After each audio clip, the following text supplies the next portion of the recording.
Self-improvement is a blessing, but it can also be highly, highly dangerous. Let me explain to you. So, when I first started self-improvement, it was mainly through one guy, and that was Hamza, a YouTuber. And I learned all these things. I learned about the red pill, I learned about the black pill, I learned about taking control of my own life and understanding that everyone else is on the, they're not willing to put the work in, but I'm willing to put the work in. And above all, it just made me highly judgmental. It made me look down on other people. And at the time, I wasn't deliberately going out of my way to make people feel beneath me, but I did have the subconscious thought that I'm doing better than these people. These people are not putting the work in. These people are not as hard working as I am. These people don't understand that they need to escape. And whilst I do believe that to a certain extent, that doesn't mean you need to vocalize it.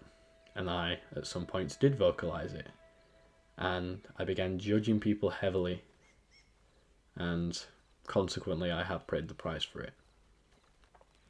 So this isn't saying you can't have a thought that other people, oh, they're not doing well, but there's no point telling people. There's no point spreading the message of, oh, all of these people, they don't know what they're doing, they're drained. Just focus on yourself, bro. Like, why are you focusing on other people? Why are you judging people?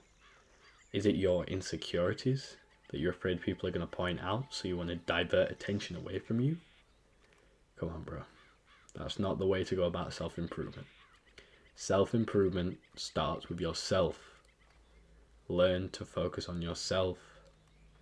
And hell, even better, you can bring people along with you, but certainly do not drag people down. Secondly, that a lot of people don't realize about self-improvement is how lonely it is. When you first start in self-improvement, you're going to be different from the people around you. You're going to be kind of different because the people that you're hanging around with might laugh at you. I remember trying to explain meditation to some of my high school friends. I remember trying to explain masculine and feminine energy. I remember trying to get them to come to the gym with me, all of which were completely futile. They made fun of it, and consequently, I became very isolated. In college, I started eating my lunch alone. I was still on good terms with people, but I couldn't relate to them anymore. I'd become a completely different person to what I was, and I'm grateful for that.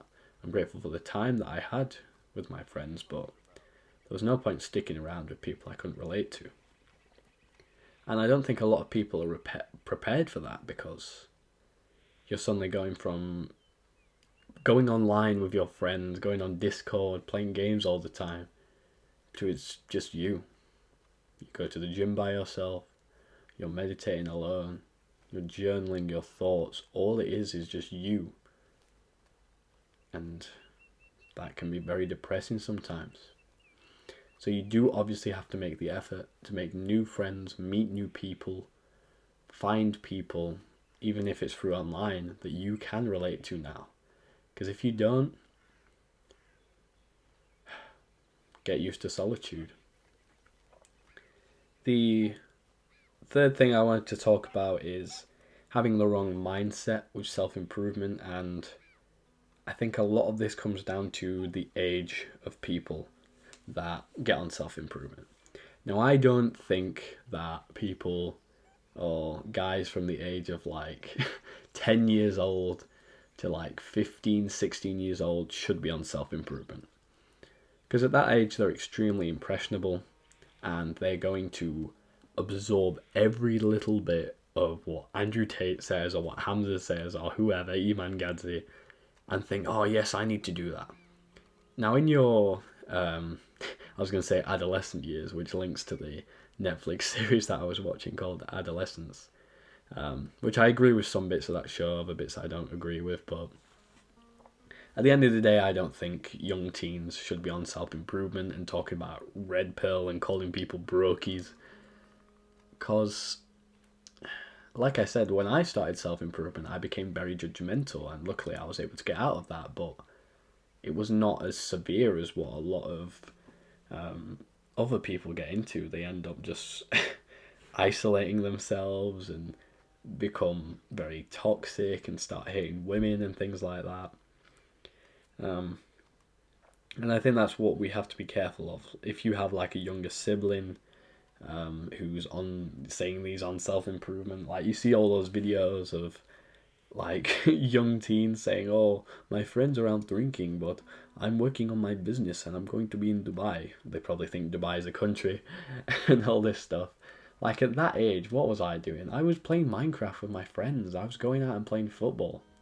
I don't think you need to put that much pressure on yourself when you're that age. When you turn maybe 17, 18, that's when you need to start getting things done, obviously, because that's when you're becoming a man. It's these early stages in life that you can set up to have a wonderful, wonderful life in your 20s. But you do have to be careful. I'd say do not instantly accept everything you see in social media. Think to yourself, do I actually agree with this? Don't just start doing something because someone said. Actually have a thought about, oh, will this be healthy for me? Will this impact my relationships? Now, I've genuinely got some great advice from a lot of self-improvement YouTubers and Andrew Tate about being more assertive and being confident, having a good mindset, not chasing after girls and wasting your time. But there's a lot that I now disagree with that at the time I just blindly followed. Do not blindly follow anyone. You are your own individual and it's your self-improvement journey. But it can be dangerous. It can lead to a loss of friendships, which I think is inevitable if your friends are staying where they are and not wanting to rise up with you. You can end up hurting a lot of people with your judgment, and you can just go about it the completely wrong way, especially if you're quite young and impressionable. So, I think you know what to do. You seem like a smart guy, so I'll leave it up to you. I hope you've enjoyed this video. Make sure you comment, subscribe, like, share it with your loving family so they can get the message as well. And I'll see you in the next one. God bless and take care of yourself.